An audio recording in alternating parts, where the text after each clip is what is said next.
This is a response to Forever Friendly. The graph that he posted in his video clip is from this study here, which you can find on ResearchGate. It used to be for free. Unfortunately, you gotta pay for the PDF to be able to read it. Okay.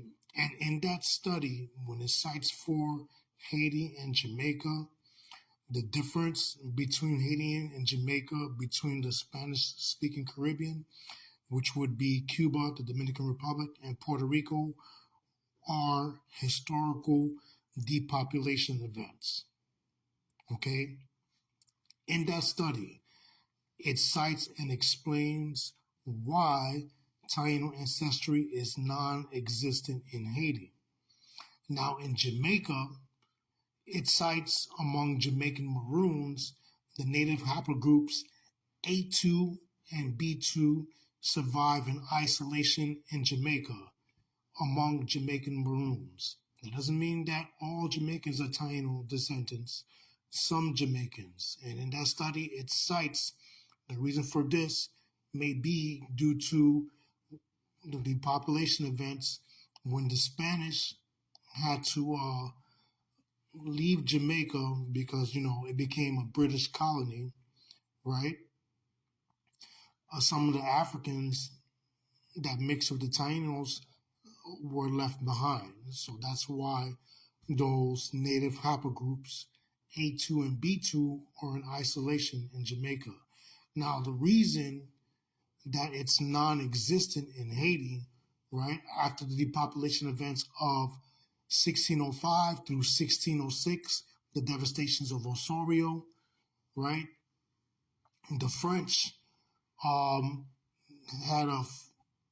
became present in the Western Third, right? And by the 18th century, they began importing enslaved people of African descent in mass to the French colony Saint-Domingue.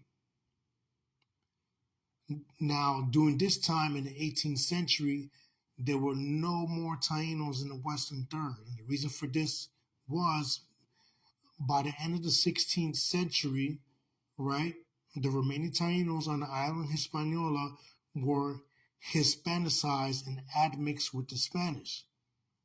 And on this same study, right, Taino and African maternal heritage in the Greater Antilles, it clearly cites that there are 7 native haplogroups present in this study among the Dominican ethnic group, which shows that the Spanish, right, because it was first contact, who arrived on the island, mixed with the Tainos along with the African people that they brought on the island, right?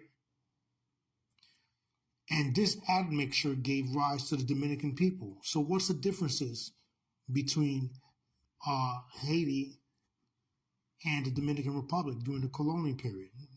There are huge, obvious differences. The first, Spain abandoning Santo Domingo for 3 centuries. So because of this abandonment, right, the plantation model that the Spanish had in Santo Domingo, it was displaced. And it was displaced for cattle ranching, cutting mahogany, tobacco growing, and contraband trade.